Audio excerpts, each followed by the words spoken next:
I'm Prabhjyot, as you all have already heard, and I work as a marketing specialist. And currently, I'm freelancing.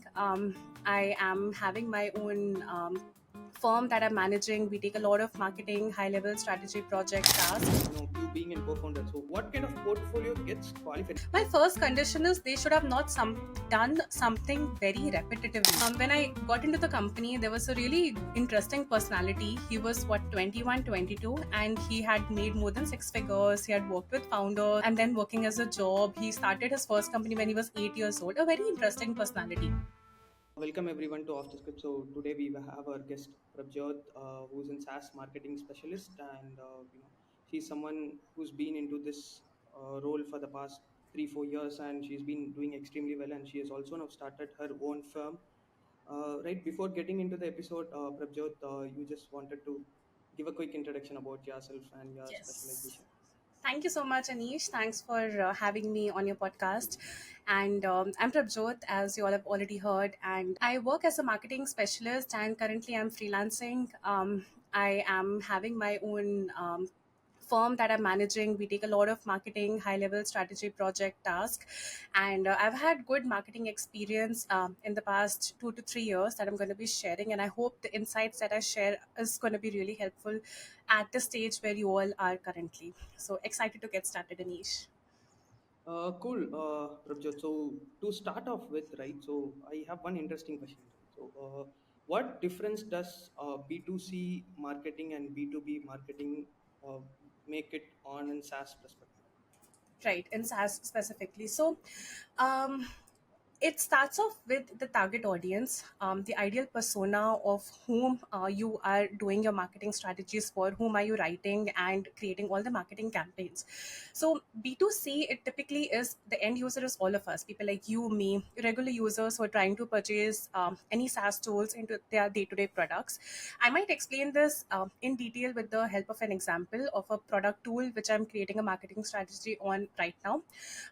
But high level B2B, the communication is towards the decision makers, the people who are going to be using the enterprises who are going to be purchasing a SaaS tool, SaaS plan, or the people who are out there who want to get their team upskilled.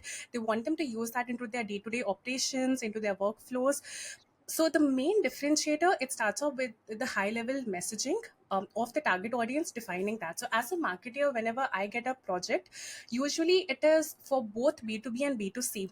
But if the client has to grow exponentially, they have crazy goals, it can only be achieved by B2B, because that is where the high end, the high ticket size clients projects, they exist.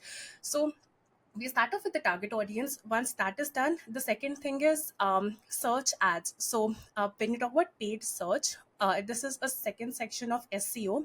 Search campaigns really work for B2B as compared to B2C users, because you would not spend that much. Yeah. And then when you talk about content, marketing, a big chunk of marketing is content marketing. So for B2B, you need to write a lot of papers, a lot of research articles, a lot of webinars, white papers. You need to host those instances and come up with those resources that an end industry related or an enterprise will be able to help and use, get insights from those resources. So when I talk about content marketing, B2C is very generic. You just try to add a personalized element of how you can use this product into your day-to-day tool and stuff like that. But for B2B, it ends up with research papers, with white papers, with ebooks, with coming up with a lot of those case studies that an actual user will be able to use, and the businesses are able to add that into their workflows.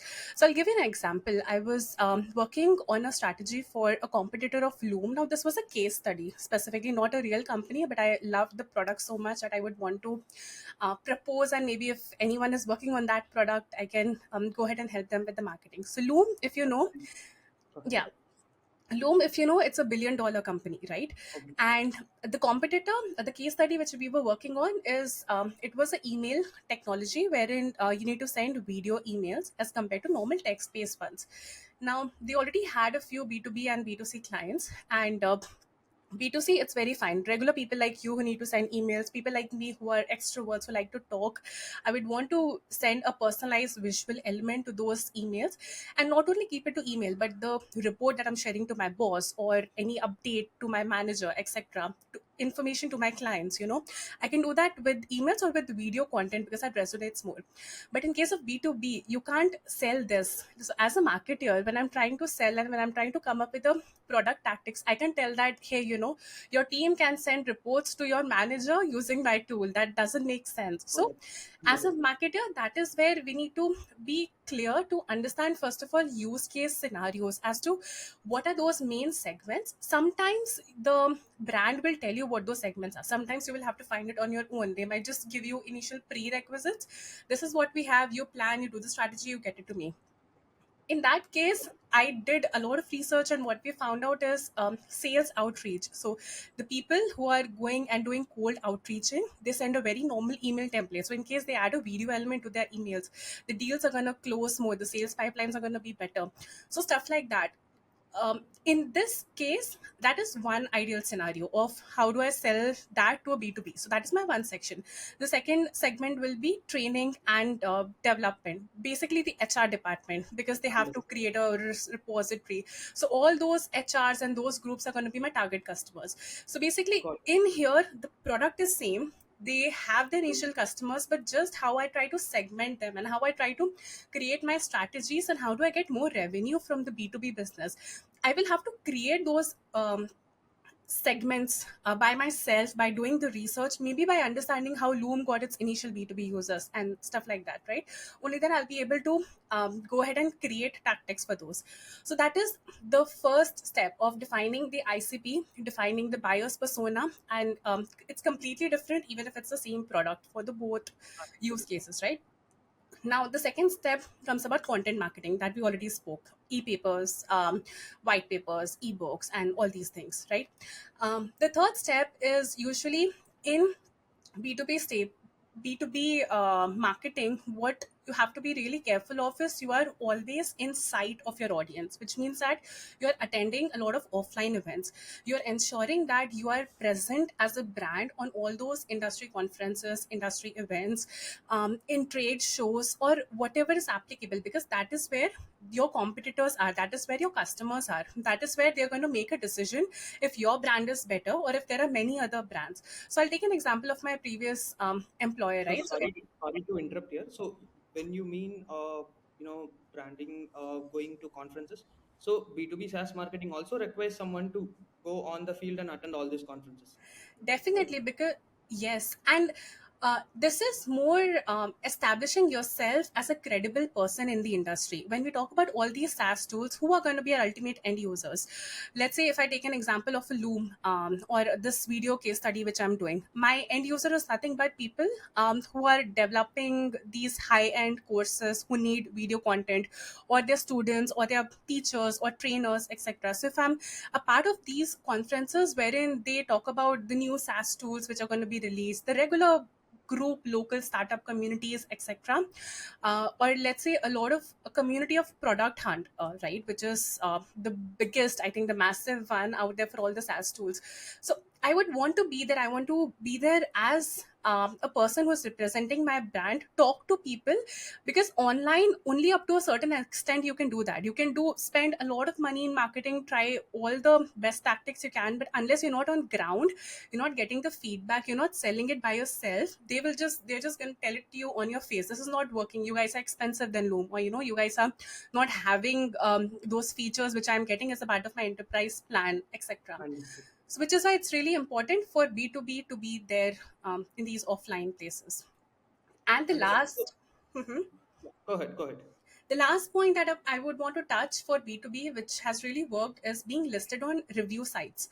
So, in case you have made it through or you have not, you're still figuring it out. But G2, Trustpilot, Capterra, these sites where you're comparing yourself, it's okay if the Bloom has $1 million valuation, that's fine. But then you would want to get started, right? You, even if you have one feature that is better than the existing product, you would want to go ahead and list them on those product sites. So because that is where ultimately I'm going to be, that's the second way where I can get to know about your product after places like Product Hunt, because these sites are organically going to compare me to my competitors, and that is what my customers would want to see.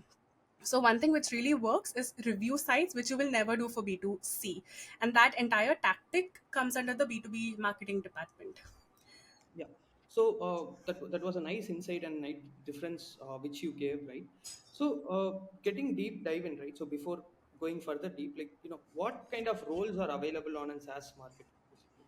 So that from there, if we give a roadmap to our audience, probably that should be helpful. So how many roles, what are the roles available, and where should someone start their career? Let's take if they are starting on SaaS marketing, or they wanted to switch into SaaS marketing.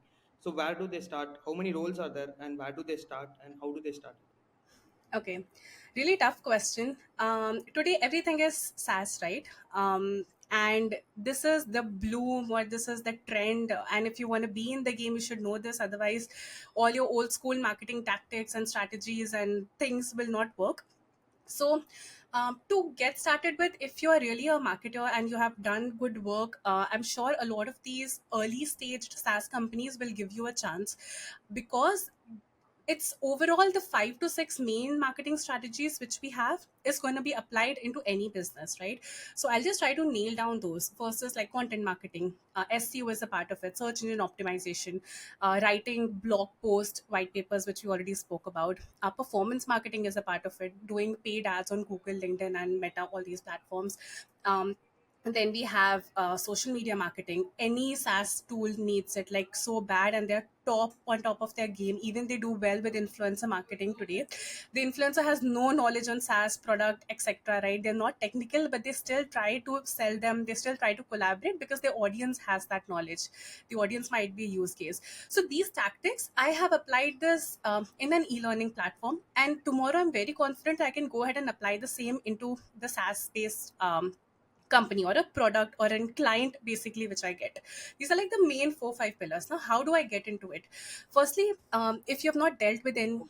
Okay. Mhm. Before deep diving into this answer, so let's keep it very simple. Let's take someone from a zero knowledge, or someone from sales background, or someone from a different background, Yeah. wanted to make their career in SaaS marketing, right? So which role they should start? So you have given us 8 roles, right? So which all comes under SaaS marketing, right? So which role they should start, and what they should do to get over that? Like, what Yeah. are the knowledge gap, or what are the skills that they do require, so that they can enter into those roles?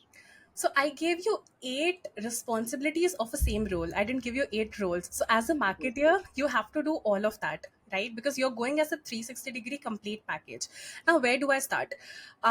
Today, if you're active on LinkedIn, there are so many founders who are creating their own product. They are doing beta testing. They have their MVP live. They just want to head some marketing. Initially, they even think I'll save on my marketing budget. I don't want to hire a marketer, etc. But what you need is, if you don't have a previous SaaS experience, is what we are considering. You need that one client or that one initial project to get started with, so that you apply the same marketing tactics onto this project. So I would say, if you have the marketing experience, learn about that product. There are many sample strategies out there in the internet which people have created for all these SaaS companies, SaaS tools. You have to craft that strategy. You have to outreach to those founders to tell them that this is what is your growth right now. When I come in, you don't pay me at the moment, that's fine, but I just want your project because I want to do good work for my portfolio, for my profile. So you give me a chance. This is what I've created. This, your current users are 100, I will make it to like 1000 beta testers, plus I will do your social media. I will write content on it. I'll collaborate in the industry. I'll ensure that I list you on the review sites. I'll ensure I get feedback from your competitors. Now, you tell me, if you are a founder, why would you say no? If I have some credible work done, I have some decent portfolio, and I'm very excited about your product. Like, that is another thing. Mhm. Understood. That's really great. So, what kind of portfolio gets qualified? Let's take, you being in co-founder. So, I'm just approaching you. Okay, so I have prepared something for last 8 weeks, or let's take last 3 months of time period. I have put in all my time, and I have built a portfolio. So, what would be your expectations as a co-founder, that okay, this person can play a better role in developing all my marketing strategies and all these things. So So, I where am, yeah, yeah, really interesting question. I'm laughing because I'm very selective and I'm very choosy to the kind of people I would want to work with. My first condition is they should have not done something very repetitively, which means that the person in the portfolio, they're growing every 6 months. They're doing something different. They're getting out of their comfort zone. I don't want to see SEO, SEO, SEO, SEO, SEO 7 times in the last 7 years because this person has done just that. They should tell me about what UGC is. UGC is user user generated content, which is like very in market today because of Instagram and influencer marketing. I want to see those terms. I want to see that the person is not just using traditional approaches, but are they even learning, and are they even trying to sell me something which is there trending, which is going to be helpful to me. And whenever you scan a portfolio, if you have big numbers, okay, I'm very impressed. If I see someone who has done $1 million in revenue, or if I see they have led a team of 15 people, yes, good. But when I get on calls, you should have data, or the way you speak, the way you tell me how you have done it, should actually look like you have done it, and not, you have copied that from your friends or your colleagues and stuff like that. And first step is a CV which has, I would say, a vibrant mixture of all things marketing, because only then, if I'm a startup and if it's a SaaS, it's starting out, right? That is what your niche is. I would not want someone to try only one thing. Every marketing tactic has to be like the product. They have to do multiple variations. They have to go through constant feedback, constant refining their product. Similarly, we might have to do 15 different things in marketing to make that thing work. So the person should have done all of that, and it should have done it for startups. Very important. Otherwise, they'll not be able to resonate with the speed at which we are moving, and they'll just get burnt out, and they'll not be able to cope up with the efficiency and with the pace. Understood. So that's really nice. So you were talking about social media Yeah. marketing and all these things, right? So as for my understanding, right? So I know social media marketing works well for B2C, right? So but then how good it works for B2B? Yeah. Okay, so I'll just give you an instance. We were talking about Loom's competitor, and let's just take Loom for an example. And Loom has tied up with a fitness influencer who is normally using Instagram to share his daily content. Maybe when they're traveling, whatever they're doing, they're just asking us not to sit, like this, you keep your back straight, stuff like that. They're making regular content. But this guy has like million followers, and he's like a blue tick on Instagram. And I would want, as a Loom's B2B team, I would want to encourage him to use my Loom application in the phone to promote his business. Now Loom has a branding, this guy has a following, right? And what he's doing is, ultimately at the end, I'm asking this person to add a link to my product in his website, in his bio, basically what everyone does, which is a trackable link. So I get at the end of the day how many people are clicking on his link, how many people are coming to my site through this influencer. And that influencer, one lead that I close, is going to open doors to like 100 other influencers, right? So that's a B2B market. This person, and this is like an original content. People might see it as, Loom has not even approached. This guy is using Loom out of his own goodwill because he wants to create content, and he's just using my brand for doing the same thing. Understood. So people do this hide and seek sort of under the mat tactics. And I would want, in case I hire any marketing person, to tell me these innovative things which no one has thought of in the past. This is what SaaS founders need. They want us to do marketing, but they wanted us to do it in a way which looks original, which looks like we have not copied it from someone. And that is where people with innovation, people with creativity stands out from the crowd, even if they don't have experience. Great, great. So coming back to the previous question again, right? So let's take someone is wanted to prepare or wanted to enter into SaaS marketing Yeah. roles, right? So how long it takes for the preparations and from where should they start, or you can give your experience because you are someone who started on your own wish, right? Yeah. So where did you start and what is the time taking process to have a good portfolio in hand? Probably it differs from person to person and the hours they do spend, but then initially on an average, let's take what is the time it takes to have certain skills to enter into this market, and Yeah. what are those skills, and where do I learn all those skills? Yeah. So I'll try to share my journey, so that, and accordingly, I'll try to give examples as to how you can do it, because the journey is not the same. So firstly, of course, you all are having an existing job today. Someone is doing something and they want to do more than what they're doing, right? In case they want to get into SaaS marketing. Maybe existingly, I'm working as a customer support, product, whatever. But there definitely is a marketing department. No company today is running without a marketing department. They will not let me into it because I have zero marketing experience, maybe some, but not in SaaS, right? On the other hand, I the first thing which I do, which I mostly did, my job in previous employer started as a community manager, and it was a separate department out of marketing. So I was doing all of that, but I always saw that for some reason there are like more impactful work being done in marketing, right? I wanted to be associated with that, and whatever work I was doing with community, good for the community, good for the brand, but I was not getting that self satisfaction. That something is missing. That impactful work, that revenue, that number related work is missing. So I was wanting to get into that department, and the first thing I did is I picked up a small projects. I started to interact, and this is the speciality of startups. Everyone is like just a phone away, just a call away. You can Sorry just, to interrupt. So where did you learn all the skills? Like how did you learn? oh What my is the god, on your own. You- yeah, that's what. So it's on your own. So where did you start? Probably, what was the learning journey that you took alongside you so that you were able to do all these projects? I think this is more of a personality trait, Anish, as compared to the actual journey. It is the kind of people you meet because what you want to be. So this is when I got into the company, there was a really interesting personality. He was what, 21, 22, and he had made more than six figures. He had worked with founders. He was like a fifth time founder, and then working as a job. He started his first company when he was 8 years old. A very interesting personality.